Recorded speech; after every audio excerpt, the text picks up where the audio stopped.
What kind of support do you have? First question. Second question is, what kind of support do you need? And what is the difference between those two? I'm Dutta Groover with The Inspired Writer, and we are going to talk today about how to get the support you need. I have a few things up my sleeve that might just surprise you. Stay tuned.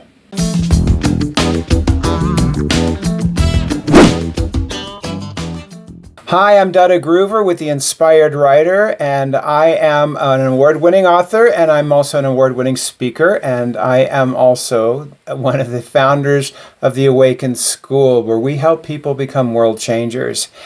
And today I want to talk to you about a really important topic that a lot of people completely either overlook or they whine about. You've probably heard them whining about it. And that's support for your creative work. As a writer, are you getting the support that you need, the support that you want? Is there a way to get more support? Well, that's what I'm going to talk to you today about. And the answer may not be what you think it is. I would love it if you click that subscribe button and also ding that little bell. It would make me feel so good. No, seriously, it'll also, yes, it will make me feel good. And it will let you know when new videos come out on this channel. And if you like the video, feel free to click like too. I know that's quite a concept, but it can happen. I can't tell you how many people I have heard saying that they don't get the support they need, that my wife doesn't support me, my husband doesn't support me, my boyfriend, my girlfriend, my best friend. You know, and I get it, because to do the work that we are going to do in this world creatively, right? Whether, again, artist, writer, musician, they're all artists, in my opinion. But anyway, whatever it is that we're doing, support not only helps, it can enable us to get our very best work out there. And you know, a lot of times we put that responsibility of support on someone else. Like, for example, we might put all the responsibility on our spouse or a boyfriend or girlfriend or best friend or just people in our women's group or men's group or whatever it is. And we have this conception, and I say we, I'm generalizing. Many of us have this conception that supporting me is really up to someone else. And the simple truth is, it's up to you how you create your support network. One of the first myths about creating a support network is that it has to look like someone else's. Now, that might not be a verbal myth, like I have to create a network of support that's like my next door neighbors. But a lot of times it's subconscious, like, wow, she's got so much support from my husband, how come I don't?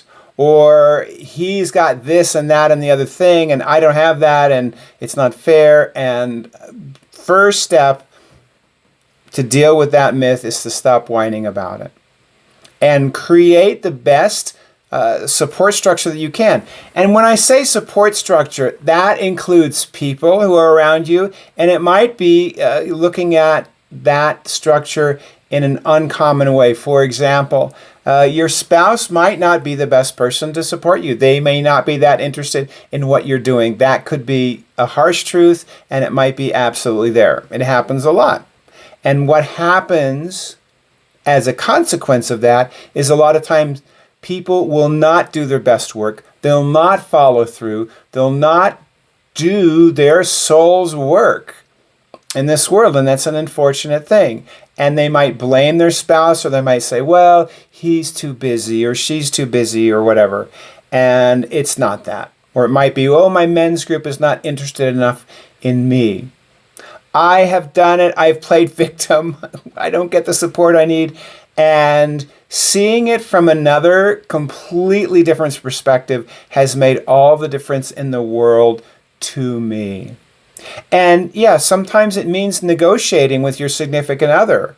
For example, I have a arrangement with Rachel Jane My beloved wife, just in case you're watching this, honey, you know that, no, she already knew that she's my beloved wife. I have an arrangement with her, so when I am working in the morning, she will not disturb me if my door is closed up until 9 o'clock. Then if she has things, we're running a business together. We're running a worldwide live event company, as you know. The Awaken School. We create world changes. We help people come to their highest and best self. And that takes time. It takes a lot of focus. And there's things that we both need to do. That's awesome, wonderful. I love it. And, you know, so I might be like this morning I was up working from 4:30. And by working, I mean my favorite work, which happens to be writing. And well, let me actually qualify that. I do my meditation, I do my prayers first, and then I start working after that. So that might be an hour after I actually wake up. Irrelevant though, because it's my time, and it's a negotiated time that I made with my business partner and wife, Rachel Jane. So, you know, if she's got something urgent for me, anytime after 9 o'clock, she can knock on my door and say, hey, I need you to do this right away. Are you good with that? Before that, she won't. I mean, if it's an emergency, of course she will. It could be 6 o'clock and, hey, I need you to do this. This is really important, and we've got to get this to the bank, or whatever it is. That's not a problem. And that's the rare case. But having that agreement for 9 o'clock, so that is a good example of support. Rachel Jane happens to be very supportive with my writing, with my other creative work, which is awesome. And she is supportive by nature. She loves that I write. She loves what I write. She loves that I teach writing, that I teach speaking. She loves what it does for our clients. All those things are there. But this negotiated thing with her, right? This 9 o'clock, that's when you can knock on my door after that anytime. That is something that I step forward and say, hey, I need this. Are you good with that? And she was totally good with that. So sometimes it's a matter of negotiating with whoever you need to negotiate with to get what you want, to get the support that you need to be able to do your best work. So that's just one example. And it could be someone else. It could be, again, I'm going to use myself as an example. And I can be very sensitive. I can be like, why isn't so-and-so answering my email? And rather than, yep, they're probably busy or whatever, I might make up some story in my head about why they're not answering me. And it might be of something I reached out on, right? I might have reached out and said, hey, I'd love your opinion on my new book. Can I just send you the concept, a one-page concept sheet, and see what you think? And they don't answer me, and I think, oh, because they hate what I write, and because I'm not really a good writer. All these stories keep going. I think they go for everybody, but I know they go for me. And the big deal is to have the conversation with whoever that I send out and say, hey, are you good if I send this out to you sometimes? And if I don't hear back from them, to send him another email and say, hey, just checking to see if you got this email. I understand you might be busy. And really seeing it from their point of view rather than getting sarcastic. Like, for example, and I've seen where people do this. It's like, yeah, I know you got much better things to do than to look at my proposal for an outline for a book or whatever it is. And that doesn't work, I don't think, with people. So it's a matter of strategizing within yourself and looking for ways to reach agreements with people. That's one way of asking for support. And you can also say, hey, can you support me in this? It's just not as effective as being very specific, like the example I gave with Rachel Jane. I would love it if we can do this. And she might have said, no, I need you by 8 a.m. every day, which that would have been fine too. Would have been my first choice. But then we have an agreement, and then from there, everything works much better. Having solid agreements with people, especially people you're living with and in love with and have a household together with, agreements are so, so important. And as part of that, Rachel Jane and I have several household agreements. So, for example, she's the Minister of Interior Affairs. Right? She is the minister of everything inside the house. If she wants to put pink pillows on the couch, she might ask me what I think, and I'll say, yeah, no, I'm so not into that. And she says, okay, well, I'm going to do it anyway, but I do respect your opinion. And literally something like that happens not frequently, but fairly often, and it's fine because she has that authority, because we had that agreement for her to have that authority. We never have back and forth. No. I couldn't get the color car I wanted, so why should you do this or whatever it is. I've heard all kinds of silly arguments from people, and we have that solid agreement. I happen to be the Minister of Health and Safety, so if there's something that I feel is unsafe or unhealthy, I get the last word on it. And she may not agree, and that happens sometimes, but we don't have arguments about that. And this relates to creative work in the sense that it doesn't take up our time, it doesn't take up our energy, and we've given each other authority in certain areas. There's certain things we need to come to agreements on, like major financial decisions and things like that. That's normal. But that is a type of support.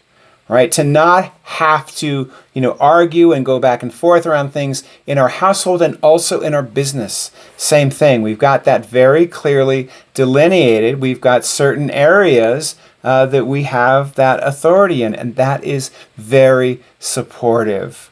That's very supportive.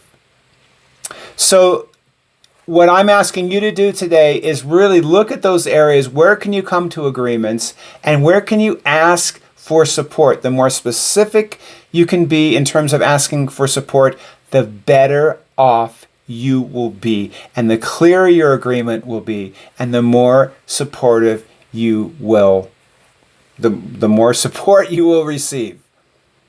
So another area of support is, what do you do? What do you participate in? How do you express yourself in a way that supports your main work? And you may have heard me talk about on another video, this is a bass, and that's a guitar over there. It's a Dingwall, handmade in Canada. I can point the right direction, and that's a Stratocaster made in Mexico. Both sides of the U.S. Anyway, and those things support me. I play music every single day, virtually without fail. Every single day, probably 26 days out of a month, I will play music. And, a lot of times my only audience is Rachel Jane and the dogs, and that's totally fine with me. I also play music with Rachel Jane at our events, at our live events. People love that. I love performing for people. It's a different thing, but it's also a very good thing. But I'm making the point that I play this for a small household audience. They love it, and I love it, and it supports me in my creativity. And when I play, I don't just play, I think anything, let's just say I played a cover of some very common song that everybody knows. And you can say, well, that's not creative, and I disagree. You can be very, very creative with covers. Walk Off the Earth, it's a Canadian band, and they do some of the most innovative cover tunes I've ever heard. If you look them up on YouTube, they have dozens of videos. Some of them I like more than others, but some of them are absolutely awesome. If you search for WOTE, W-O-T-E, that's the acronym for Walk Off the Earth, you'll find them. Anyway, you can be extremely creative with cover, and I like to improvise. Sometimes I'll do a cover, and sometimes I'll improvise, and what I look for is just to let myself go. I let myself go. And sometimes, and I usually do this around bedtime when I'm performing for Rachel Jane and the dogs. And I will just, I'll start playing, and then 45 minutes later, it's like, wow, I was lost there in a good way. I was lost in a good way. And what that does, I believe, it exercises my creative muscles. So the question for you is, What can you do that will exercise your creative muscles? For a lot of people, it's walking in nature. That's another one of my favorite things. I love walking in nature. That's just an awesome thing. And I've heard that from so many people. Is it walking in nature? Is it playing a musical instrument? Is it doing Tai Chi? I have a really good friend of mine, Gene Burnett. He is so absorbed in his Tai Chi. And what I believe, I haven't heard this specifically from him, but what I believe is he gets lost in that. He gets lost in the best possible way. He's doing his Tai Chi and just gets completely absorbed in it. And I believe it just opens creative doors for him. That's my sense. I should ask him, now that I put that in a video, if that's actually true. But I do believe that. And different people have different ways. Different people have many different ways. I would caution on one thing that can be really important. It's possible to have something that, that you're thinking is supporting you when it's actually not. Like I've seen people say, yeah, I just need to relax in front of the television.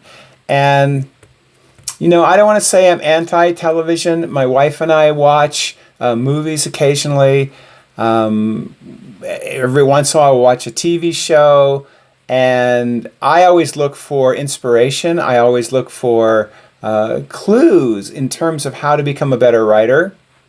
And I've seen a lot of people that just get lost. They fall down that Netflix rabbit hole, and they just get lost in a whole different way. They get distracted from their direction. Or what's, I think, can be more hard to spot is when you have something like, for example, do I love music? I absolutely do. I love performing. I love that interaction with people. I love the give and take. When you really get into your music and people feel what you're playing or singing, and then you feel what they're feeling, and it just makes this amazing reciprocation. It's still not my first thing in the world. It is not. It's an important thing to me, but it's not my first thing.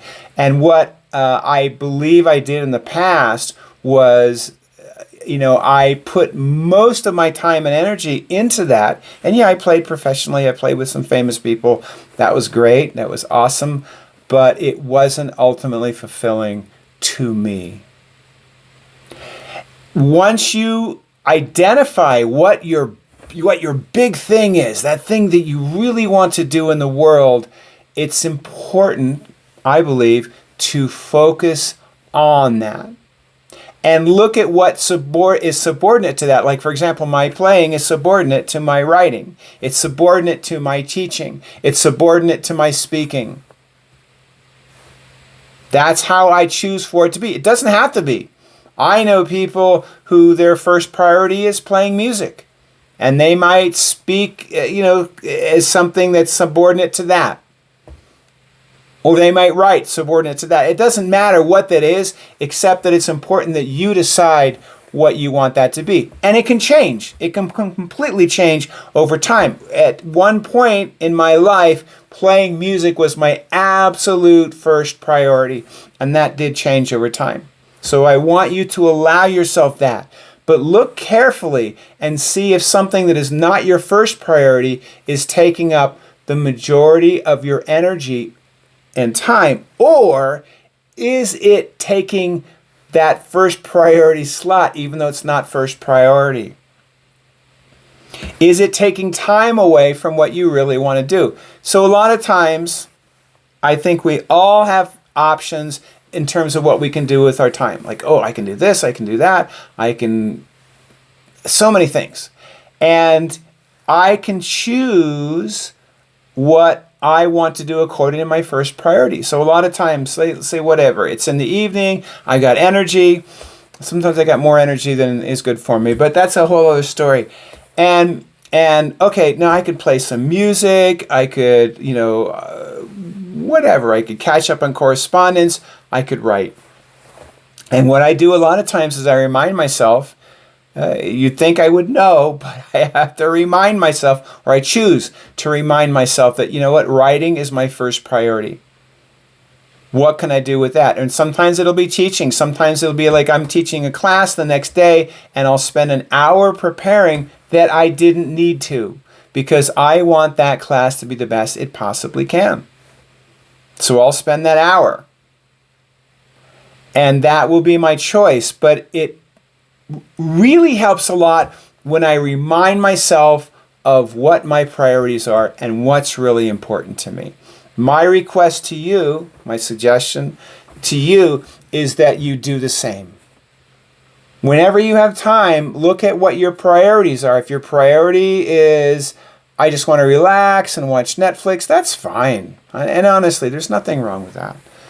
But make sure it's your priority and make sure you're not taking away from your priority time. I was just saying to one of my friends last night, somebody I hadn't seen for quite a while, and I said, look, I don't know how much time I have left, but whatever time I do have left, I want to use it in a way that's really going to fulfill my purpose.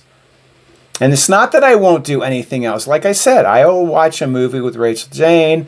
I'll do things that aren't my very first priority that I really enjoy, especially when they support that first priority. I want every single thing that I write to be my best possible work. That's my goal. And when I ask myself, am I doing that? Am I moving in that direction? I don't beat myself up when I was like, oh, I just spent 15 minutes watching YouTube videos. I just confessed that. That's that. Every once in a while it'll happen. I'll be researching something on YouTube or I'll have Googled something and this very cool video that's really interesting. And of course, they have the algorithms so they know what's interesting to you. And they'll put it right in front of my face and I'll watch it. And then I'll watch something else that follows up. And they, it's all done in very clever ways, but I can't blame them. I'll get distracted. And then I won't beat myself up. I'll just say, yep, I did not intend to spend that 15 minutes watching those videos. And back to work as I want that work to be. So there you go. I hope this video was useful for you. And again, I'd love it if you click subscribe, ding that little bell, click like if you like it, and I will be back with more videos for you. Thanks for tuning in.